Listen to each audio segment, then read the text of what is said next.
Salut à toute la communauté d'École Tech. Aujourd'hui, nous allons parler d'un appareil bien spécial, bien particulier. Il s'agit de ce variateur de vitesse. Alors, ce variateur de vitesse, bien évidemment, il est en panne. Nous allons le démonter. Donc, en bref, nous allons d'abord commencer par vous expliquer ce que c'est qu'un variateur de vitesse, son principe de fonctionnement. Ensuite, nous allons le démonter pour montrer les différentes parties de ce variateur de vitesse. Ensuite, nous allons passer au diagnostic pour connaître ce qui ne va pas dans ce variateur de vitesse. Et enfin, nous allons réparer ce variateur de vitesse et aller le monter.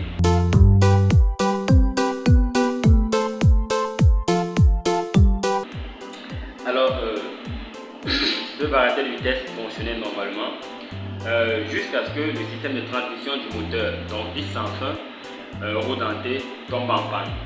Parce qu'effectivement, la partie mécanique est tombée en panne tout simplement parce que lors de la mise en service de ce doseur, on a oublié de mettre l'huile à l'intérieur pour faciliter le glissement, le contact entre la transmission du courant mécanique. Du coup, le moteur s'est mis à appeler une charge bien plus importante que ce qu'elle devait appeler. Le variateur, quant à lui, a dû en subir un coup.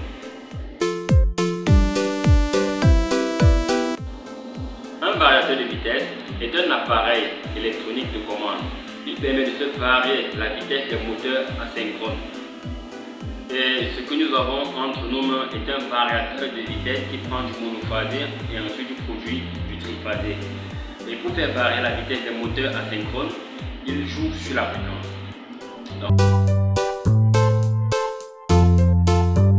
Nous connaissons déjà ce que c'est qu'un variateur de vitesse.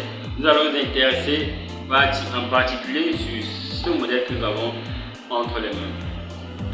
Alors nous tenons à préciser que nous avons passé la commande de notre variateur parce qu'il faudrait toujours avoir une pièce en stock. Néanmoins, en attendant que ce variateur arrive, il faudrait qu'on puisse mettre ce doseur en marche, sinon l'usine tout entier doit s'arrêter. On va déjà commencer par la présentation simple qui est là.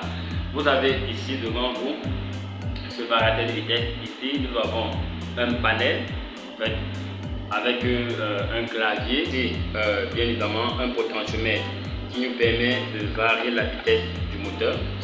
Entrer des différentes commandes.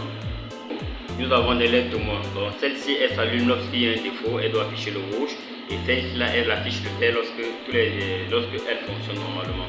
Entrée de deux câbles, notamment l'alimentation qui est de 220 volts et la terre.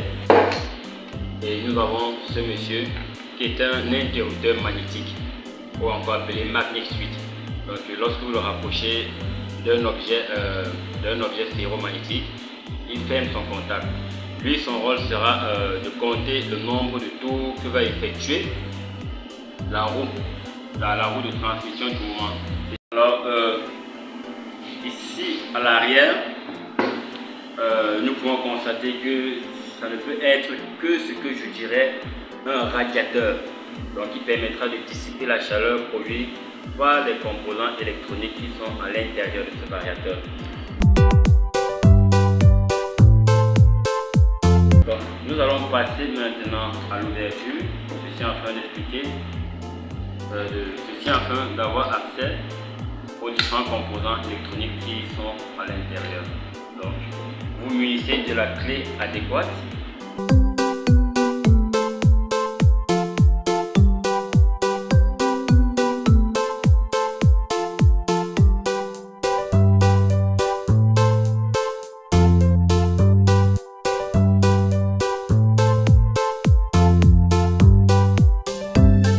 Bon, avant de continuer, j'aimerais faire une précision très simple.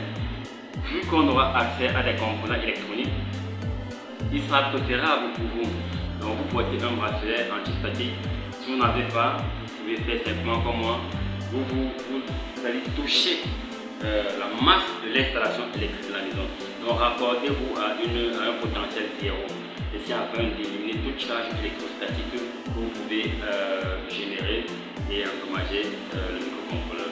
Vous pouvez constater donc qu'on a, je vais dire ça, des indications qui permettent de connecter les différentes entrées qui sont ici. Pour voir qu'ici nous avons relais 1, relais 2 Vous avez pour le relais 1, on a le bloc commun, on a le normally open et le normally close. Pareillement pour le relais 2. Et déjà au niveau du circuit imprimé, nous avons ici des composants montés en surface qu'on appelle encore CMS, qui sont ces composants là. Bon, ici nous avons un Costal InVR. Je suppose que ça doit être un microcontrôleur. Nous avons les références qui vont nous permettre de trouver son datasheet peut-être. Évidemment, nous avons fait des recherches et en ce qui concerne ce circuit, on a cru que ça pourrait être un microcontrôleur. Lors de nos recherches, on a tapé Costal InVR, nous sommes plutôt tombés sur une entreprise japonaise qui fait dans la fabrication des variateurs de vitesse.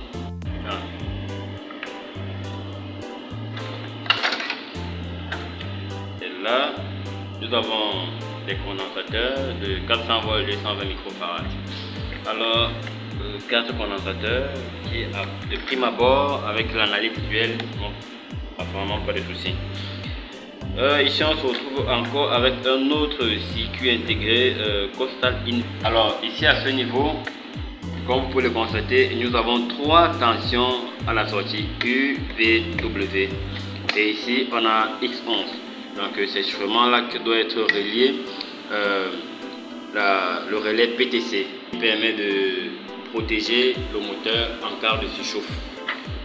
Le moteur phasé en général vient avec une résistance à l'intérieur qui va permettre d'assurer la protection du moteur. Cette résistance-là, en fait, c'est une résistance qui varie en fonction de la température. Et lorsqu'on a tous les paramètres concernant cette résistance, quand le moteur atteint une certaine valeur de température, donc quand les enroulements atteignent une certaine valeur de température, ça modifie la résistance de ces résistances et par conséquent, ça laisse une certaine quantité de courant passer. C'est donc ce courant-là qui est analysé par un appareil bien spécifique et lorsqu'il se rend compte que la tension, il va jouer soit sur l'un de ces paramètres là pour la tension, et lorsqu'il va se rendre compte que la tension de consigne, même le point de consigne est en dessous ou en dessous, on se point à réguler, il va donc envoyer l'information au microcontrôleur pour demander d'arrêter d'alimenter notre moteur. Alors voilà le premier diagnostic que nous avons fait. Nous constatons que à ce niveau, notre nappe est complètement carbonisée. Vous pouvez constater que les endroits qui sont encore sains, comme ici, sont tout à fait brillants. Or ici, on a l'impression que ça a été un peu brûlé.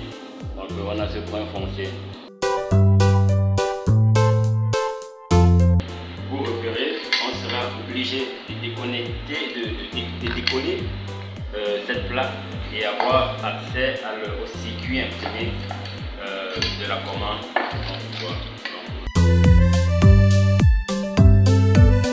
On essaie de refiler et tout délicatement, on va le soulever.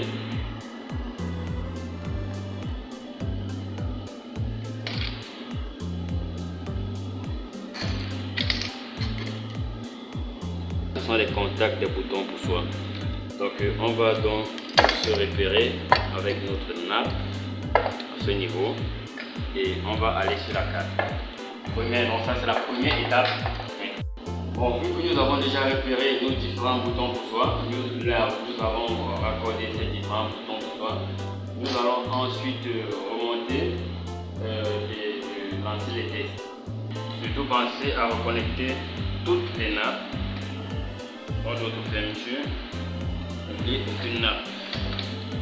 Tout ce que vous avez déconnecté, vous dépensez à le reconnecter.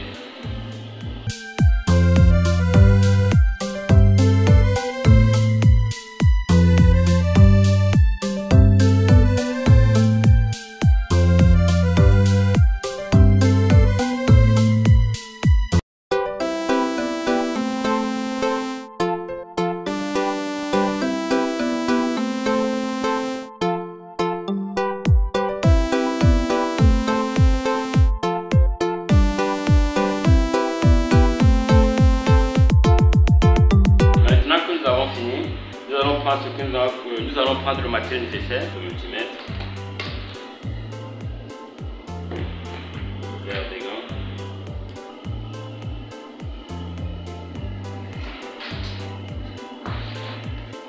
bon, maintenant nous allons aller au niveau de la plage de dosage, connecter et voir si notre dépannage va bel et bien fonctionner.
Nous sommes arrivés au terme de notre dépannage. Ce qui nous reste maintenant à faire, c'est de voir si ça va effectivement fonctionner. Allez, roulement de tambour.